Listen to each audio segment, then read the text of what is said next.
आज हम एक बहुत ही जरूरी और शायद थोड़ा परेशान करने वाले सवाल पर गौर करेंगे। जब कोई इंसान एक भीड़ का हिस्सा बन जाता है, तो उसके अपने दिमाग का, उसकी अपनी सोच का क्या होता है? क्या वो तब भी वैसे ही सोचता है जैसे अकेले में सोचता है? ये एक गहरा सवाल है। जब कोई अकेला होता है, तो वो सोचता है, तर्क करता है, अपने फैसले लेता है। पर जैसे ही वो एक भीड़ में शामिल होता है, चाहे वो कोई पॉलिटिकल रैली हो, कोई प्रोटेस्ट हो या फिर सोशल मीडिया पर कोई गर्मागर्म बहस, एक अजीब सी चीज होती है। अचानक हमारी अपनी सोच जैसे कहीं खो जाती है और एक बड़ी, अनदेखी और कभी-कभी बेकाबू शक्ति हम पर हावी हो जाती है। तो चलिए इसको और गहराई से समझते हैं। हम सबसे पहले उस अजीब बदलाव को जानेंगे जो तब होता है जब लोग एक साथ इकट्ठा होते हैं और एक सामूहिक मन या कहें कि एक कलेक्टिव माइंड जन्म लेता है। गुस्ताव ले बॉन ने इस कॉन्सेप्ट को द कलेक्टिव माइंड कहा था। ये एक टेम्पररी सुपर ऑर्गेनिज्म जैसा है। मतलब ये अलग अलग इंसानों से मिलकर तो बनता है, पर इसकी अपनी एक अलग पहचान, अपनी एक अलग आत्मा होती है। और इस मन का सोचने का तरीका किसी पढ़े लिखे समझदार इंसान की सोच जैसा बिल्कुल नहीं होता। इस कलेक्टिव माइंड में इंसान की अपनी पहचान धुएं की तरह उड़ जाती है। मैं की जगह हम ले लेता है। जरा सोचिए, एक शांतिपूर्ण प्रोटेस्ट हो रहा है। उसमें शामिल हर इंसान शायद अपनी जिंदगी में बहुत ही सीधा साधा हो, पर जैसे ही भीड़ में एक दो लोग पत्थर फेंकना शुरू करते हैं, वही शांतिप्रिय लोग गाड़ियां जलाने और दुकानें तोड़ने लगते हैं। क्यों? क्योंकि उस पल वो खुद फैसले नहीं ले रहे होते। वो उस कलेक्टिव माइंड के हुक्म का पालन कर रहे होते हैं, जो तर्क से नहीं बल्कि सिर्फ भावनाओं से चलता है। तो इस कलेक्टिव माइंड का कैरेक्टर कैसा होता है? सबसे पहली बात, ये तर्क नहीं करता, सिर्फ महसूस करता है। दूसरी, गुमनामी के नकाब के नीचे पर्सनल जिम्मेदारी की भावना जैसे खत्म हो जाती है। इसे आसानी से बहकाया जा सकता है और ये एक तरह की हिप्नोटाइज स्टेट में चला जाता है, जहां क्रिटिकल थिंकिंग मतलब सही गलत सोचने की क्षमता पूरी तरह से सो जाती है। अब आगे बढ़ते हैं और देखते हैं कि ये भीड़ साइकोलॉजिकली कैसे काम करती है। ले बॉन इसकी तुलना एक बच्चे से करते हैं और ये तुलना बहुत कुछ साफ कर देती है। दोनों के बीच का फर्क बिल्कुल साफ है। जहां एक अकेला इंसान लॉजिक और फैक्ट से सोचता है, वहीं भीड़ सिर्फ इंपल्स और भावनाओं से चलती है। एक इंसान चीजों की गहराई को समझ सकता है, लेकिन भीड़ सिर्फ ब्लैक एंड व्हाइट में सोचती है, या तो कोई हीरो है या विलन, अच्छा है या बुरा। इसीलिए भीड़ को तर्कों से समझाने की कोशिश करना ठीक वैसा ही है जैसे किसी रोते हुए बच्चे को फिजिक्स का लेक्चर देना। ये बिल्कुल बेकार है। ले बॉन का ये कहना इस बात को और पक्का कर देता है। भीड़ मुश्किल विचारों को प्रोसेस नहीं कर सकती। उसे तर्क नहीं, भावना चाहिए। उसे एक सिंपल इमोशनल कहानी चाहिए और वो उस पर आंख बंद करके यकीन कर लेगी। और यही बात लोगों को मैनिपुलेट करने वालों के लिए सबसे बड़ा हथियार बन जाती है। तो यहां एक बड़ा जरूरी सवाल उठता है, अगर लॉजिक और फैक्ट्स काम नहीं करते, तो फिर भीड़ से बात करने का तरीका क्या है? भीड़ जानकारी को आखिर प्रोसेस कैसे करती है? इसका जवाब है इमेजेस, तस्वीरें। सिर्फ फिजिकल तस्वीरें नहीं, बल्कि पावरफुल मेंटल इमेजेस। ऐसे विचार जो दिमाग में एक तस्वीर बना दें। एक लंबा मुश्किल भाषण भीड़ के सिर के ऊपर से निकल जाएगा, पर एक सिंपल पावरफुल नारा या एक सिंबल सीधा उनके दिल में उतर जाएगा। चलिए इन उदाहरणों को देखते हैं। जरा सोचिए, गांधी जी ने नमक जैसी कितनी साधारण सी चीज चुनी और सॉल्ट मार्च अन्याय, आत्मनिर्भरता और विद्रोह की एक जबरदस्त मेंटल इमेज बन गया। उस एक तस्वीर ने पूरे देश को एक कर दिया। हाल के दिनों का उदाहरण लें, आइस बकेट चैलेंज। क्या सिर पे बर्फीला पानी डालने का बीमारी के रिसर्च से कोई सीधा लॉजिक था? नहीं, पर वो इमेज, वो भावना इतनी ताकतवर थी कि पूरी दुनिया ने उसे अपनाया। ये दिखाता है कि एक सिंपल इमेज 1000 पन्नों के पॉलिसी डॉक्यूमेंट से ज्यादा शक्तिशाली हो सकती है।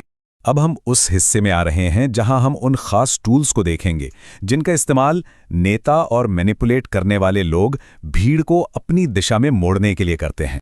ले बॉन कहते हैं कि भीड़ के नेता अक्सर बहुत गहरे विचारक नहीं होते, वो मैन ऑफ एक्शन होते हैं। मतलब जो बोलने से ज्यादा करने में विश्वास रखते हैं। उनके पास शायद बहुत ज्ञान ना हो, पर उनके पास एक अटूट विश्वास और जबरदस्त इच्छा शक्ति होती है। भीड़ को अनिश्चितता से नफरत है। वो ऐसे लीडर को फॉलो करना चाहती है जो पूरे आत्मविश्वास से कहे, मुझे रास्ता पता है, भले ही वो रास्ता गलत ही क्यों ना हो। एक आत्मविश्वासी मूर्ख एक बहस करने वाले जीनियस से ज्यादा आसानी से भीड़ को लीड कर सकता है। ले बॉन ने मैनिपुलेशन के 3 मुख्य हथियार बताए हैं। अफर्मेशन यानी दृढ़ता से कोई बात कहना, रिपीटिशन यानी उसे बार बार दोहराना, और कंटेजियन यानी उसका संक्रमण की तरफ फैल जाना। ये तीनों मिलकर एक बहुत शक्तिशाली मनोवैज्ञानिक असर पैदा करते हैं। दूसरे हथियार यानी दोहराव की शक्ति पर ध्यान दें।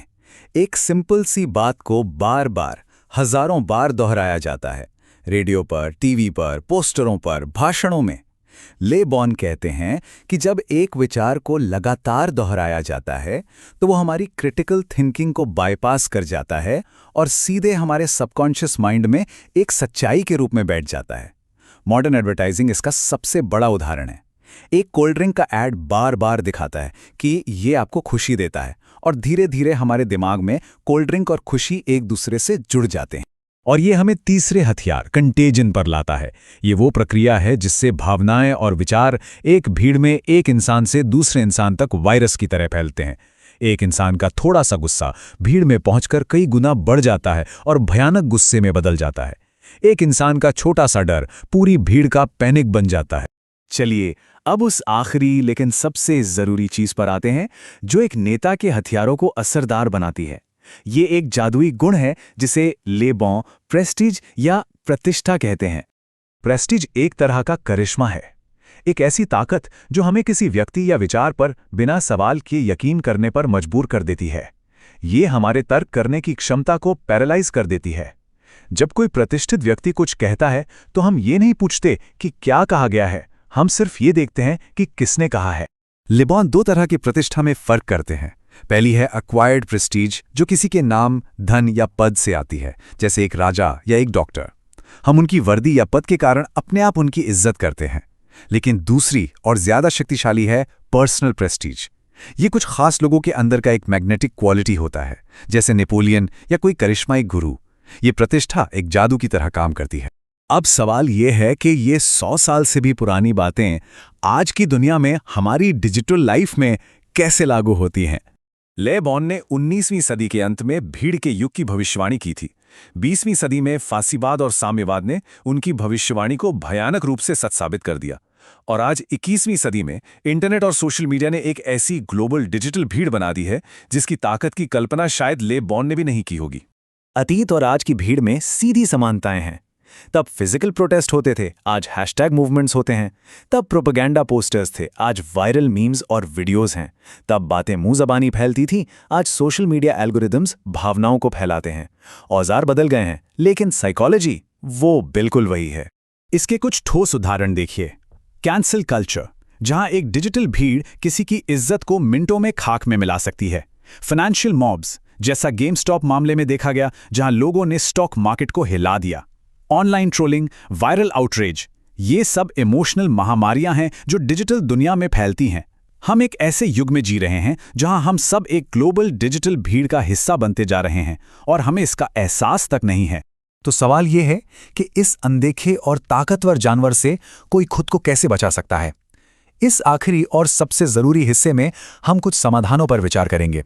ले बॉन कोई आसान जवाब नहीं देते, लेकिन उनकी किताब हमें 2 शक्तिशाली हथियार जरूर देती है। पहला है डिटैचमेंट, यानी थोड़ा दूरी बनाना। जब भी कोई खुद को किसी समूह की तेज भावना में बहता हुआ पाए तो एक कदम पीछे हटें। खुद से पूछें, ये जो गुस्सा मैं महसूस कर रहा हूं, क्या ये मेरा अपना है या ये सिर्फ भीड़ की एनर्जी है। दूसरा कदम है क्रिटिकल थिंकिंग। सवाल पूछें, सबूत मांगें, ये जानने की कोशिश करें कि किसी कहानी से किसको फायदा हो रहा है। भीड़ सवाल नहीं पूछती, एक व्यक्ति हमेशा पूछता है। अंत में एक बहुत मशहूर कहानी है जो इस पूरी चर्चा का सार है। यह हमें एक बहुत शक्तिशाली सबक सिखाती है। उस कहानी में पूरी की पूरी भीड़ राजा के उन कपड़ों की तारीफ कर रही थी जो थे ही नहीं। क्यों? क्योंकि हर कोई दूसरे को देखकर वही बोल रहा था। वे कंटेजियन और राजा की प्रेस्टीज के जादू के शिकार थे। उस सामूहिक भ्रम के बीच सिर्फ एक व्यक्ति था जो भीड़ का हिस्सा नहीं था। एक बच्चा जिसने अपनी आंखों से जो देखा उसे कहने की हिम्मत की। उसने चिल्लाकर कहा कि राजा ने तो कुछ पहना ही नहीं है। उस एक आवाज ने पूरे जादू को तोड़ दिया। और यही आखिरी सबसे शक्तिशाली विचार है। भीड़ का हिस्सा बनना आसान है, आरामदायक है। एक अकेला व्यक्ति बने रहने में हिम्मत लगती है, अकेलापन महसूस होता है। लेकिन सच्ची आज़ादी और सच्ची ताकत हमेशा उसी अकेलेपन में मिलती है। किसी के मन के सिंहासन पर कोई नेता या भीड़ नहीं बैठनी चाहिए। उस सिंहासन का असली और एकमात्र शासक व्यक्ति का अपना मन ही होता है।